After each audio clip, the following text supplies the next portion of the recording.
Conducción del calor. Resumen teórico.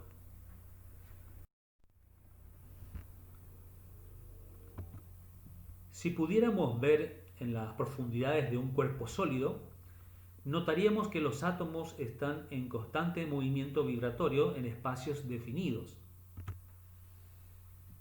Al incrementar su energía calorífica, se incrementa su temperatura y con ella su movimiento vibratorio. Así, los átomos con mayor movimiento, es decir, los de mayor energía cinética, le transfieren parte de esa energía a los átomos vecinos. Y así es como se da entonces la conducción del calor. En general, los metales son los mejores conductores del calor debido a que sus electrones de las últimas capas pueden fácilmente escapar del confinamiento atómico y al hacerlo lleva su energía cinética, que se traduce en aumento de temperatura, con mayor rapidez. Esta transferencia de calor siempre se produce desde el punto más caliente al punto más frío.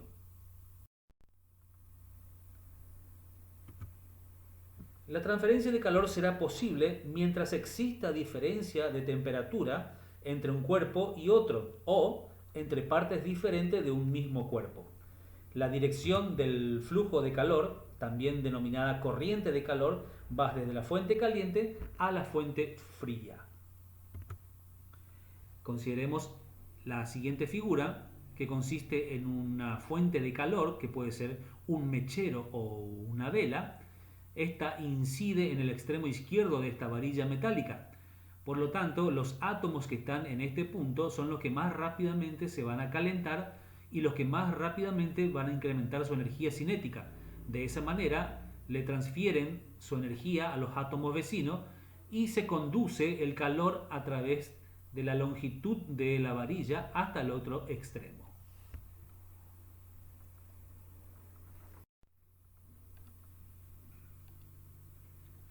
Consideremos el siguiente esquema. En la figura, en el extremo izquierdo, el cuerpo tiene una temperatura caliente, T sub C, y en el extremo derecho una temperatura fría, T sub F.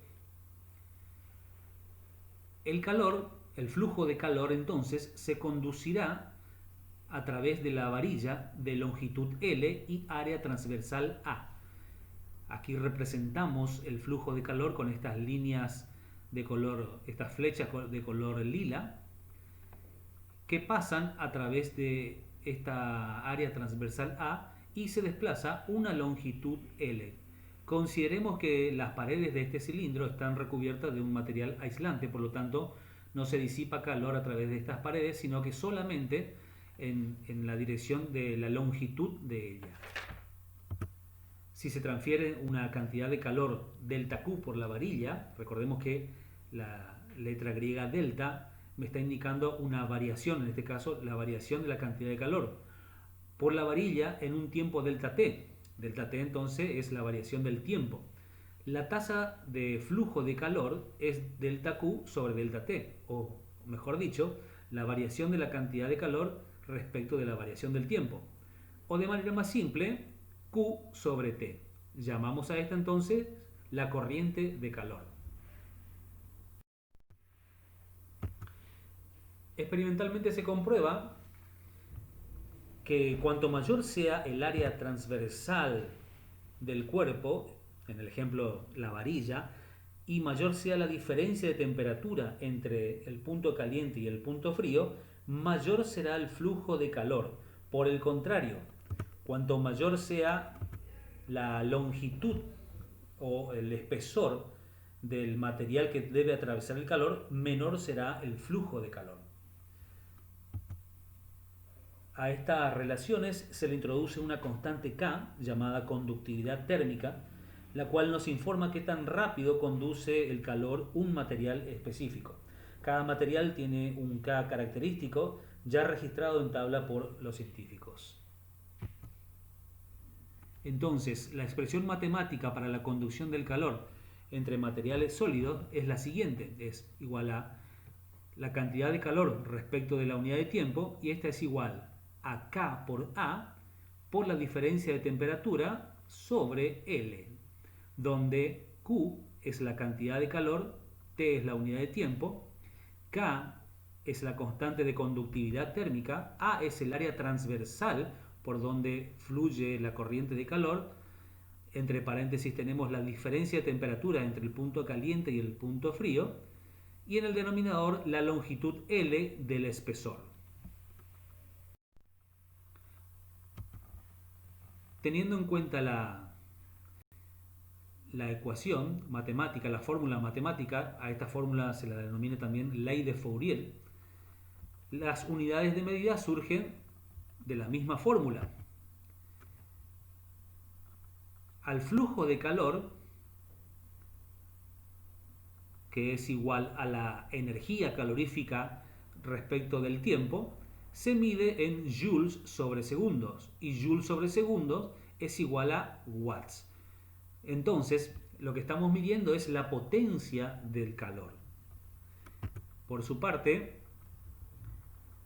la unidad de medida de la constante de conductividad térmica surge también de despejar el K de esta fórmula. A, que está multiplicando, pasa dividiendo, toda la diferencia de temperatura también pasan dividiendo, y L pasa multiplicando. Por eso me queda que K es igual a Q por L sobre T por A por la diferencia de temperatura. Dijimos que Q sobre T se mide en watts, la longitud se mide en metros, el área en metros cuadrados, y la diferencia de temperatura en Kelvin. Por eso resulta que el K tendrá la unidad de medida watts sobre metros por Kelvin.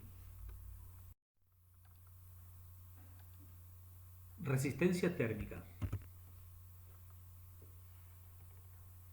En ingeniería, y especialmente en la construcción, es muy importante el estudio del aislamiento térmico.